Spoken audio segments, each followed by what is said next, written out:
இலங்கையில் வசிப்பவரா நீங்கள்? அப்போ இந்த தகவல் உங்களுக்கு ரொம்பவே முக்கியம். இனிமே இலங்கைக்குள் வசிப்பவர்களுக்கு இடையிலான அனைத்து பண பரிமாற்றங்களும் கட்டாயம் இலங்கை ரூபாயில் மட்டுமே செய்யப்பட வேண்டும் என இலங்கை மத்திய வங்கி உத்தரவிட்டுள்ளது. ஆமாங்க, 2023ஆம் ஆண்டின் 16ஆம் இலக்க மத்திய வங்கி சட்டத்தின்படி இலங்கைக்குள்ள நடக்கிற எல்லா பண பரிமாற்றங்களுக்கும் கட்டாயம் இலங்கை ரூபாயில மட்டும் தான் நடக்கணும்னு சொல்லிட்டாங்க. நம்ம ஊர்ல இருக்கிற கடைகள்லயோ அல்லது பிசினஸ் பண்ற இடங்கள்லயோ வெளிநாட்டு நாணயங்களை வாங்கவோ அல்லது அதற்கான கார்டு பேமெண்ட்களை ஏத்துக்கவோ யாருக்கும் அனுமதி கிடையாது. ஒருவேளை நீங்க மீறி டாலர்லயோ இல்ல வேற வெளிநாட்டு கரன்சிலேயோ காசு கொடுத்தாலோ அல்லது ஒரு கடைக்காரர் அதை வாங்கினாலோ 2 பேருமே குற்றவாளி தான். இதுக்காக விதிக்கப்பட்ட தண்டனை சாதாரணமானது இல்ல. 25 மில்லியன் ரூபாய் வரை அபராதம் அல்லது 3 வருஷம் வரைக்கும் சிறை தண்டனை. சில சமயம் இது ரெண்டுமே உங்களுக்கு கிடைக்கலாம். அதனால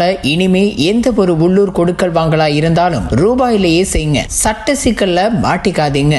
இந்த தகவலை உங்க நண்பர்களுக்கு ஷேர் பண்ணி அவங்கள எச்சரிக்கையா இருக்க சொல்லுங்க.